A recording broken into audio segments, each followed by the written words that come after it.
క్రీస్తు నామమున అందరికీ వందనములు. లోకరక్షకుడైన క్రీస్తు జననమును గూర్చిన ప్రవచన నెరవేర్పులలో 5వది రాజులు నమస్కరించి కానుకలు ఇస్తారనే ప్రవచనం. దీనిని మనం కీర్తనల గ్రంథం 72వ అధ్యాయం 10, 11 వచనములలో చూడొచ్చు. అలానే దీని యొక్క నెరవేర్పును మనం మత్తయి సువార్త 2వ అధ్యాయం 11వ వచనంలో పరిశీలించొచ్చు.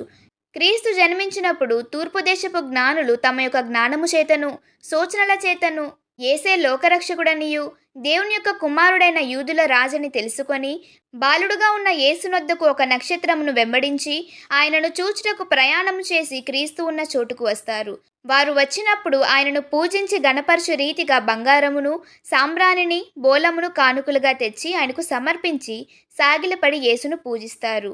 ఆ కాలంలో క్రీస్తును గణపరిచే రీతిగా జ్ఞానులు కానుకలు తెచ్చినప్పటికీ కూడా ఈ కాలంలో క్రీస్తు మన నుంచి ఎటువంటి కానుకలను గాని బహుమతులను గాని కోరుకొనడం లేదు.